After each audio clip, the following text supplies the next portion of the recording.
So in regards to science, I was looking some things up. I was wondering why in medieval times, even up to the early 20th century, World War I, worms were an issue. Everybody's talking about this so-called horse-paste ivermectin. However, found this article written by Meredith Wadman, February 2nd, 2022. Scientists deliberately infected people with coronavirus. Here's what happened. In the first of its kind human challenge study, volunteers developed symptoms only 2 days after exposure. After giving people a low dose of coronavirus, scientists tracked how infection progressed in their bodies. Researchers in the United Kingdom yesterday posted the results of a first-of-its-kind study in which healthy young volunteers were purposely infected with an early strain of the pandemic coronavirus. As hoped, none of the participants got seriously ill, and scientists were able to closely track their symptoms and gain unique insight into both SARS-CoV-2 levels, and symptoms vary from start to finish during an infection. The success of this initial human challenge study provides a strategy for testing COVID-19 treatments, vaccines, and viral variants going forward, the researchers say. The study may also help scientists understand why the pandemic coronavirus can breach the immune defenses of some people but not others. In the study, 34 healthy volunteers ages 18 to 29 were given nose drops with a small amount of the virus. 18, or 53%, became infected according to polymerase chain reaction, PCR tests. Most volunteers developed mild to moderate symptoms, but none needed hospitalization or treatment, showing the study could be done safely, according to the investigators who ran it. The study also found that after the first 1 to 2 days of infection, rapid antigen tests reliably indicated the presence of the virus. The results posted on a preprint server have not yet been peer-reviewed, but are under review at a Nature journal. It's a very important piece of work, says David Dowdy, an infectious disease epidemiologist at Johns Hopkins School of Public Health. None of the other research that's out there is able to track both the symptoms and the immunology known from a known time of infection. It's really a first glimpse at what happens from the very beginning of the infection, adds Akiko Iwasaki, an immunologist at Yale University. Fortunately, all these people who were infected had mild disease. That's a good thing, because these challenge experiments always have the risk for developing severe disease. Scientists have long conducted human challenge studies for various pathogens, including the influenza virus, but ethics questions mount if there are no established treatments for an infection that turns serious. Human challenge studies for SARS or CoV-2 garnered interest early in the pandemic, but as successful COVID-19 vaccines were developed, various groups abandoned their plans, including a team at the U.S. National Institutes of Health, also known as the NIH, that had drawn up a detailed experimental protocol. A large UK consortium funded with more than 33 million from the UK, pounds I think it is, government pressed on. They launched their trial in early 2021 with a viral strain that had circulated in the United Kingdom in July 2020, early in the pandemic. None of the 26 male and 8 female volunteers had been vaccinated or had a natural SARS or CoV-2 infection.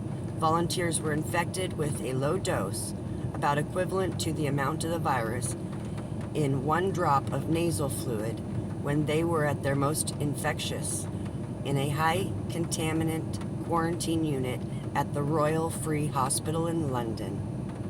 Researchers monitored their symptoms and tested them intensively with rapid antigen, PCR, and antibody tests.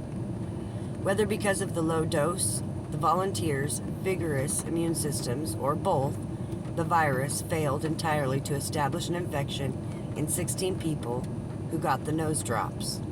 Because volunteers were all given the same virus in the same way, the same small dose, the findings open a door to studying why and how some people managed to resist infection. The results also painted a clear time course of viral travel in the body. An average of 2 days after the nose drops were delivered, symptoms began and virus was shed in the throat. Symptoms peaked at about 5 days. That's also when active virus levels peaked in the nose, where the viral load was much larger than in the throat. Infectious virus stopped being isolated from volunteers' noses an average of 10 days after infection. Only 2 volunteers with confirmed infection were completely asymptomatic. The other 16 developed mild to moderate symptoms such as nasal stuffiness, sore throat, muscle aches, and fever. Slightly later, 12 volunteers developed disruptions in smell, with 9 temporarily losing their sense of smell completely. 1 still had minor smell abnormalities 6 months later. Notably, the viral loads in the 2 volunteers who became infected but had no symptoms were not lower than in their sick colleagues.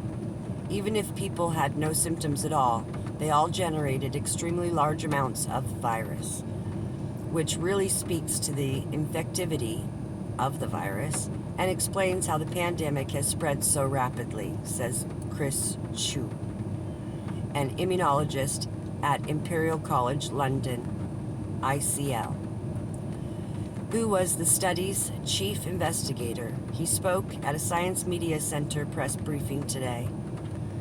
However, some scientists note that the researchers acknowledge that the early virus strain used in the study likely acts differently from more recent variants such as Delta and Omicron. They are more transmissible.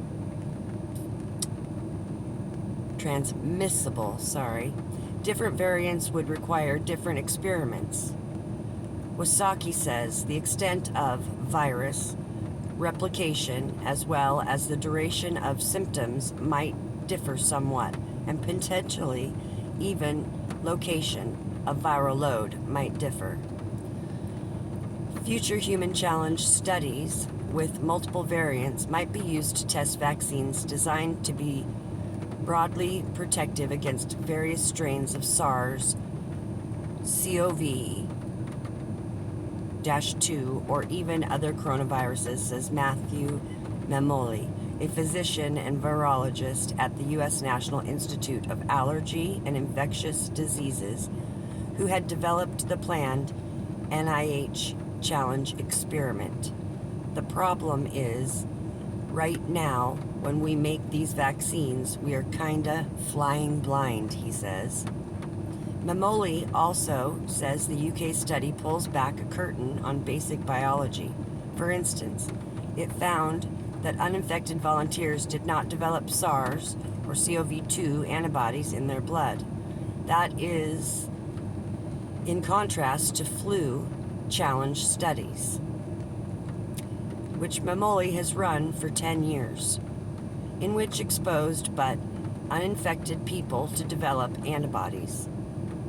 Memoli suspects the difference may be because specialized mucosal antibodies shut down SARS-CoV-2 in the noses of the current study's uninfected volunteers.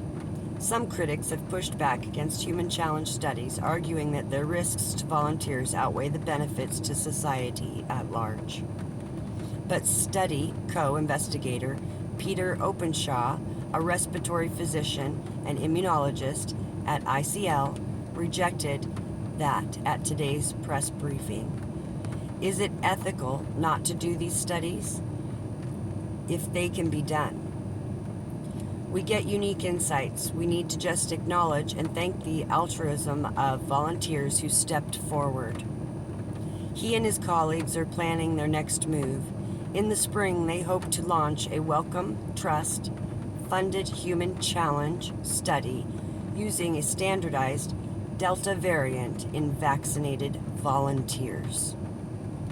I thought this was quite interesting because they're calling it volunteers, and I do believe that most of us are being forced into this so-called human challenge study. Anyhow, thought that was quite interesting, and hopefully maybe that might help some others think a little deeper into this. All right, God bless you.